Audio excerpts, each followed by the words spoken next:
Welcome back, everyone. As so many of you know, March for Science centers justice as one of our foundational pillars. And we're so honored to bring you the next episode of Women on the Front Lines, our series here at March for Science, featuring badass women doing incredible work all across the country. And our next guest epitomizes what it means to be a woman on the front lines. Dr. Tiffany Crutcher is a fierce justice advocate, taking on police brutality and fighting for reparatory justice, including for some of the most atrocious wrongs in our nation's history. She's the founder of the Terrence Crutcher Foundation, and I recently had the honor of working alongside her as we honored and commemorated the centennial of the Tulsa Race Massacre. I could go on and on about Dr. Crutcher, but really, I just want everyone to hear directly from her. So we're going to jump right in. Dr. Crutcher, thank you so much for joining me today. Hi, Rania. Thank you so much for having me. This is definitely an honor. I'm truly humbled to be here, and I have to give it back to you. Just over the last, I would say, 3 months or so, working alongside you and really getting to know what it is you truly do for this movement is just been a blessing to be connected to you. You're definitely a badass yourself. So thank you for all you do. Like, put me into tears before we even get into this. Thank you so much. Honor is truly mine. And, you know, I've told you before, you're family. So very excited to get to have this conversation with you and let our audience hear from you. Because, you know, sometimes the science and STEM folks don't first think about justice. It's becoming more prevalent as we move through the years that we just got through, and as we move forward, the conversation's definitely being centered. But having the kinds of conversations we're going to have today definitely helps. So I want to talk about the recent work that we were just talking about that truly honored the survivors and descendants and commemorated the victims of the Tulsa Race Massacre. We're going to get into that in just a little bit. But first, I really want to start with what brought you back to Tulsa. You're from Tulsa, but you were actually running a very successful clinic when a tragedy brought you back home. So can you just talk to us a little bit about your brother and what brought you back home to Tulsa? For sure. Well, I was living in Montgomery. I've been in Montgomery, I would say, since officially 2003. And in 2016, my twin brother, Terrence Crutcher, you may have heard about it, was killed in Tulsa, Oklahoma, by a white police officer by the name of Betty Jo Shelby. He had his hands in the air. He was unarmed. He wasn't committing a crime. He wasn't under arrest. He wasn't threatening her verbally or physically. And he was tased and shot simultaneously. Helicopters loomed over his stalled vehicle in the middle of a North Tulsa road, which is a community we grew up in. And you could hear a police officer, which was actually Betty Shelby's husband, saying that Terrence looked like a bad dude. Next thing you know, the cameras went off and Terrence was lying in the middle of the street.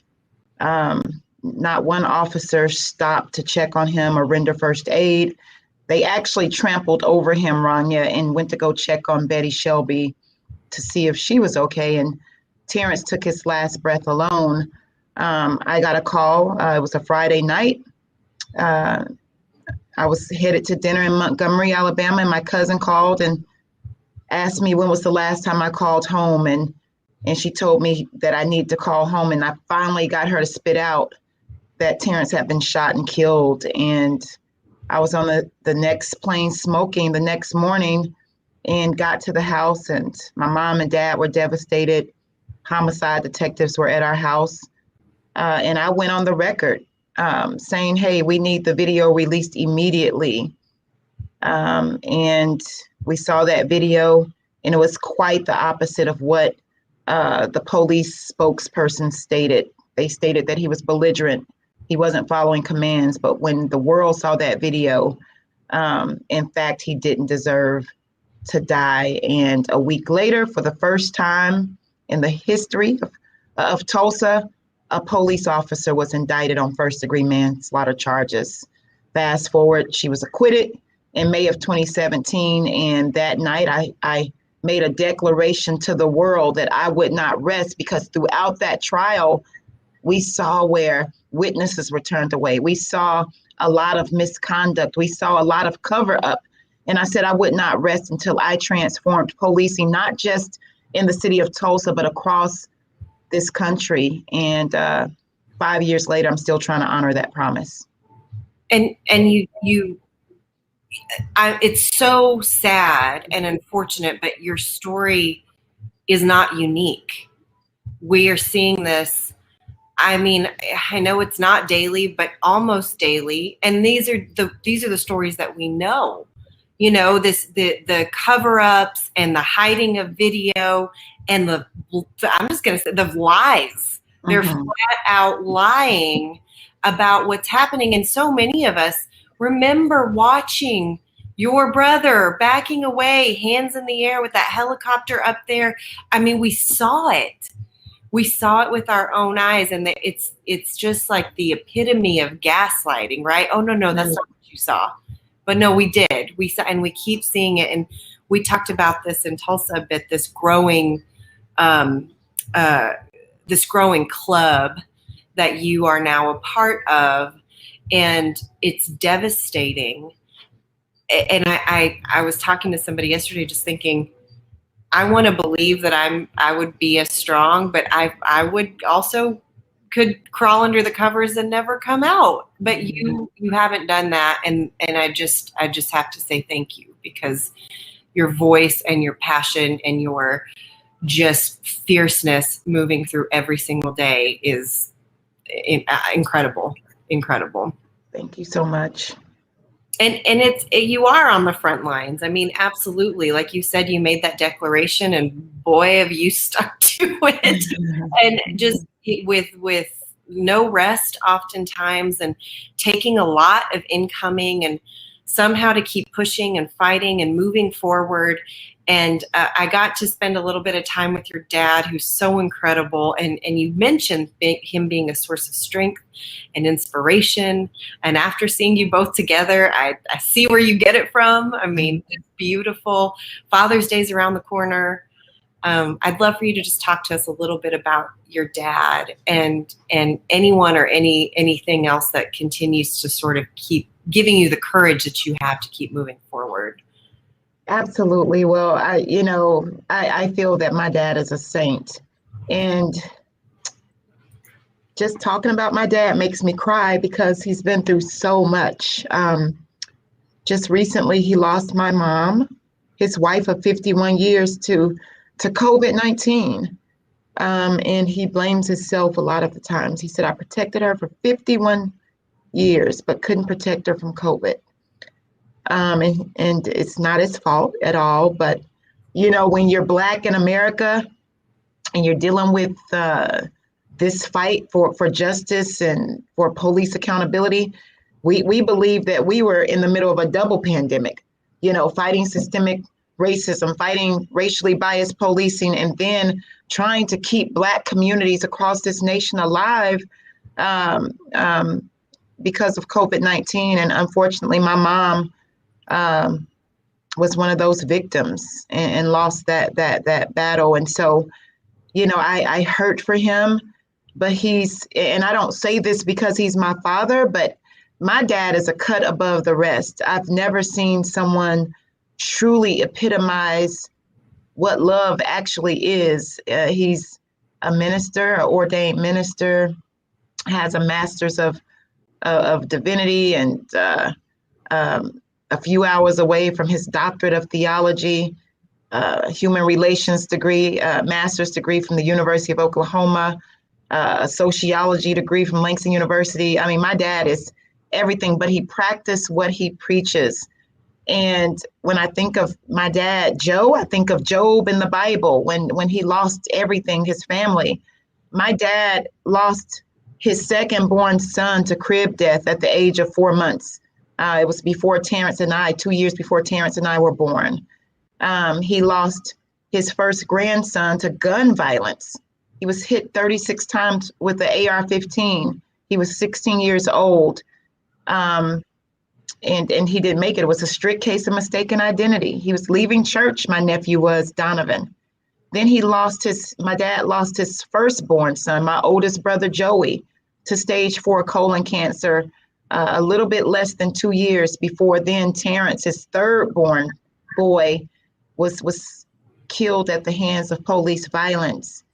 And I can go on, but to lose all of your sons and your firstborn grandson, and then he has my baby brother, his only living son left, who was caught up in this war on drugs, who's been locked up in Oklahoma prison system for 18 years now for a non-violent crime, who was in college, who ended up being around the wrong people, but really didn't deserve to be locked up. And he doesn't deserve to be locked up this long in the middle of a pandemic for a non-violent crime. And so, when I think about my dad, Joe, I think about Job. And I always say that adversity and struggle is just the stepping stone to something big that's to come. But my dad always says, I don't want another family like Jesus promised Job in the Bible. I want my own family back. But what I've seen my dad do in the face of all of this adversity is just, stand strong on the faith that he taught us. And that's love. And I've seen him pray for other people going through the pandemic. I've seen him raise other people's kids. He was like the father of the neighborhood. And now he's raising Terrence's children. And right now he's at home cooking. And so I believe I get it honest, that strength from him. But he's the reason why, I want to keep going, because I want to make him proud, because he makes me proud every single day. And oh my gosh, I like I said, I got to spend time with y'all, and he is proud, no doubt. He is absolutely so proud. And y'all are just so similar, really, truly being around you is inspiring. Being around you and your dad is just like, okay, let's go. I'm ready. So some people just heard about the Tulsa Race Massacre this year, or maybe last year, just in the last couple of years. Has the conversation really become a national topic that people are not only acknowledging, but addressing? And you and I heard it how many times, and you heard it, of course, more than anybody. It's like, oh my gosh, why didn't I learn this in a history class? Or why didn't I know about this till now? And we're just hearing so much of that. And there's a lot of truth being told, but there's also a lot of whitewashing and disinformation and just flat out lies out there. And it's not just the Tulsa Race Massacre. There's tons of these massacres and wrongdoings in our history. But the conversation around like racial healing and progress and, and how Tulsa is an example of these things is just silly, quite frankly. But it's not real. It's not true. You're actually a descendant of the massacre. You're intimately involved with Justice for Greenwood and Equal Justice Initiative and so many other organizations focused on finally bringing about justice. And you know the truth. And I would just love for you to share that truth with our audience. Well, absolutely, Rania, you're spot on. I mean, the Tulsa Race Massacre of 1921 was suppressed for almost a century.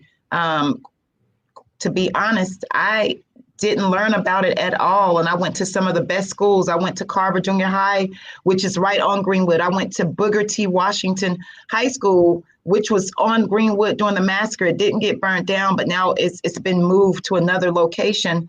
But we didn't learn about it in Oklahoma history. We learned about the Trail of Tears. We learned about U.S. history, but we didn't learn about that. And it wasn't until I went off to college, and whenever I said I was from Tulsa, people would immediately say, oh, Tulsa Race Riot or Black Wall Street.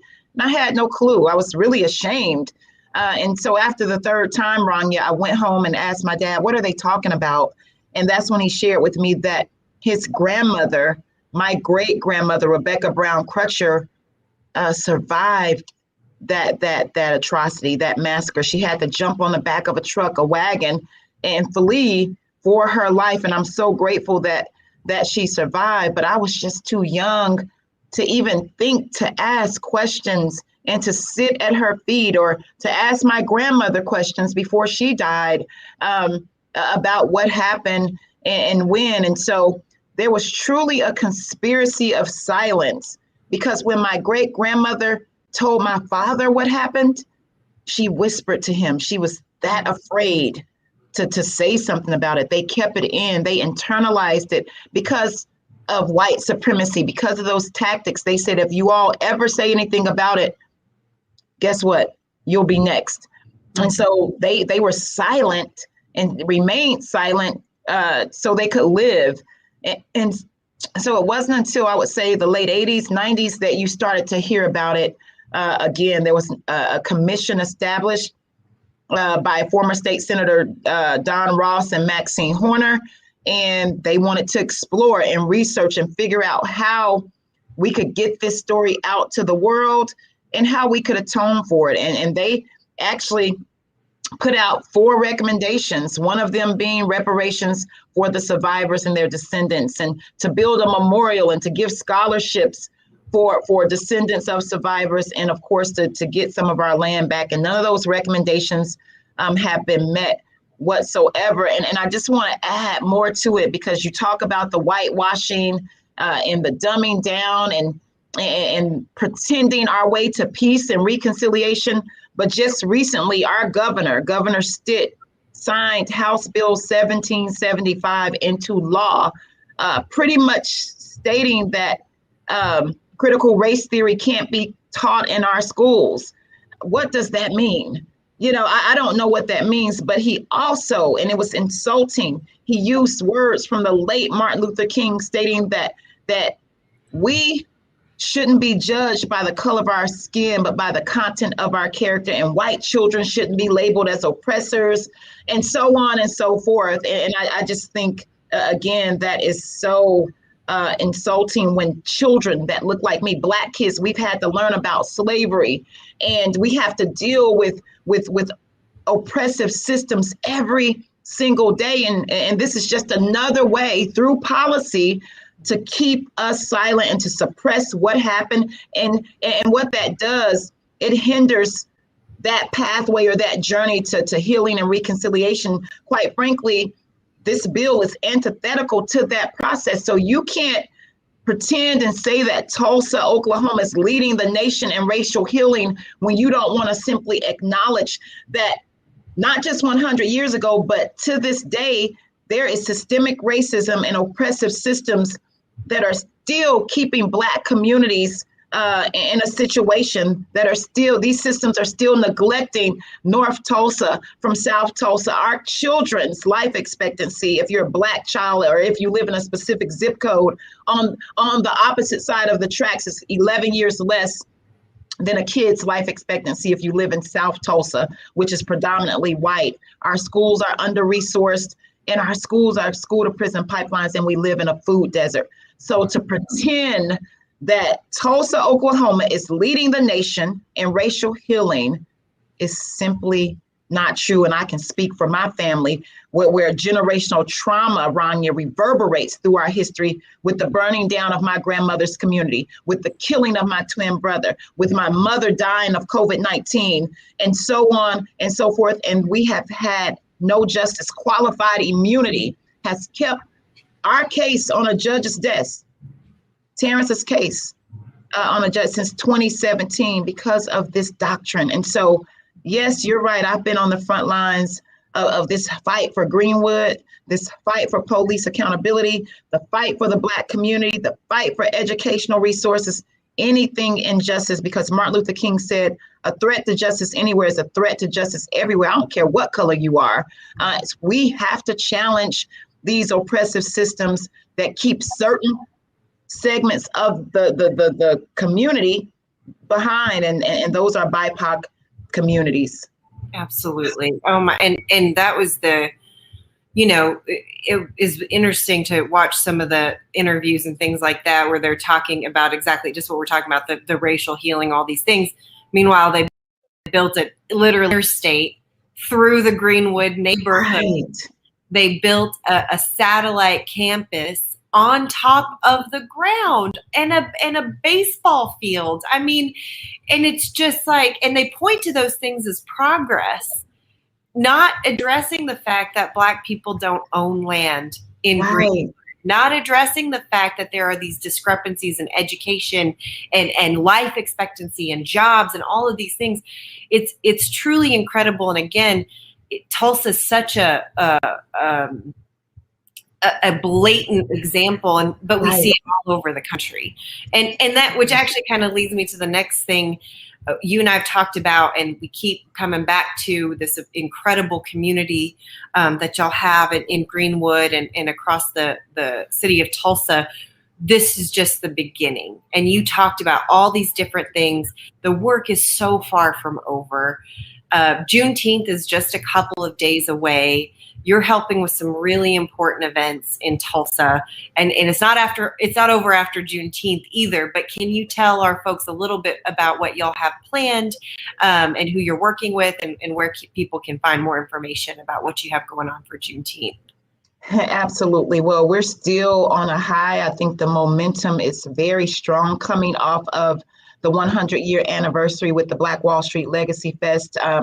I've been going back watching some of the videos, and it was just amazing to see the spotlight finally shined on Tulsa, where we could tell the truth. That was a part of our goal, Rania, to spread truth, because for too long, Black experiences, our accomplishments, and what happened was erased from the history books. And what we said we would do is not just stop and make this a moment, but we would actually start to really build on this movement and push through Juneteenth. And so we're coming up on Juneteenth this coming weekend, where we'll be commemorating and celebrating our freedom. But the fact is, are we really free? I have to keep asking myself this question. The fight for freedom and liberation continues because we were enslaved. They took us from our native land. They took our native tongue. They took our names, and they enslaved us because we were free. And then,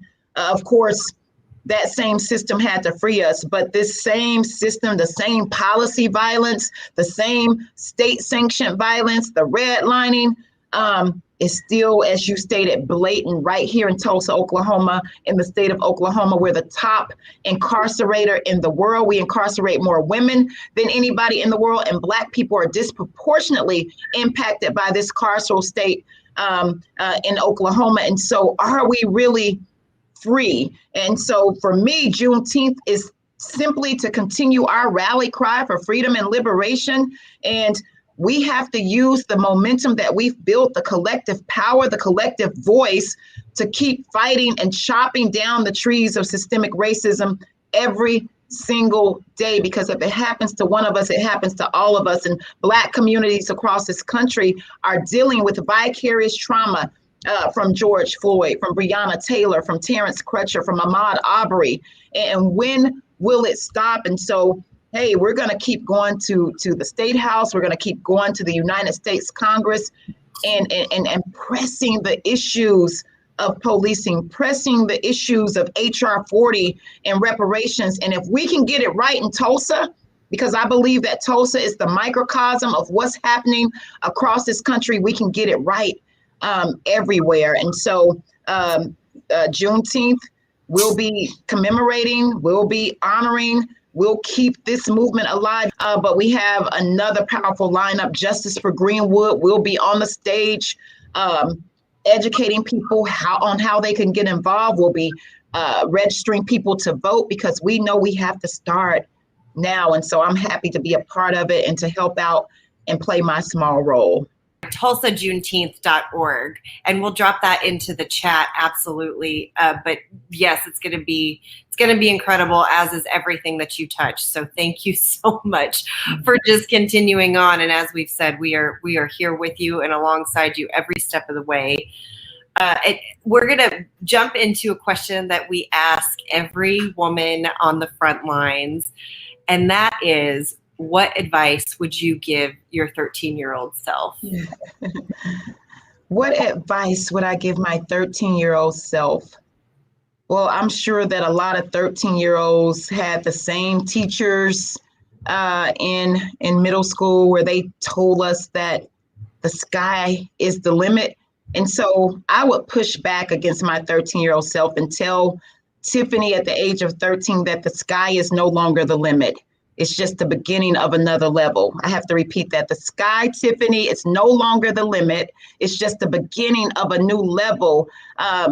Don't box yourself in. Stop fighting for your limitations. Believe that you have greatness in you. Believe that you are beautiful. Believe that you are enough. Even when people don't tell you that, you have to believe and have that within, and stop fighting for your limitations, because if you keep fighting for your limitations, you're going to keep them. And so just believe that you're uniquely and wonderfully and beautifully made, and you come from greatness because your grandmother was Rebecca Brown Crutcher, who survived, who was an overcomer, who was resilient, and you have all of that running through your veins. I'm going to write that on my mirror and tell myself, because damn, that is so good. You're exactly right. And just, oh, so good. So good. You know, you, as we've talked a little bit about, I mean, I feel like we're just hitting the baseline of all of the incredible work that you're doing and you've been doing. We could spend all day talking about all these things. But I would love for you, if there's anything I haven't asked you about that you want to talk about or you want to say, I would just love to hear from you.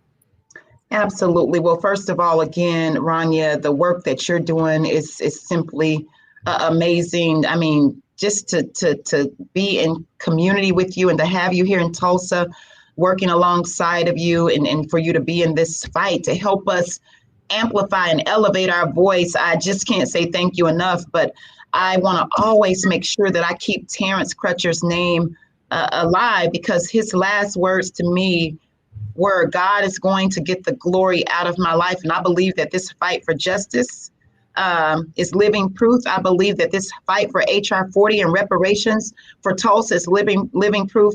And the fact that we can't bring Terrence back or change his fate, but the fact that he has a 9-year-old little boy, Terrence Jr., who is the spitting image, this is the reason why we fight. And so we've started a foundation in Terrence Crutcher's name. And so if people would love to check us out in the work that we're doing, go to the Terrence Crutcher Foundation.org, TERENCE, CrutcherFoundation.org, and just join the movement. Figure out how you can get involved.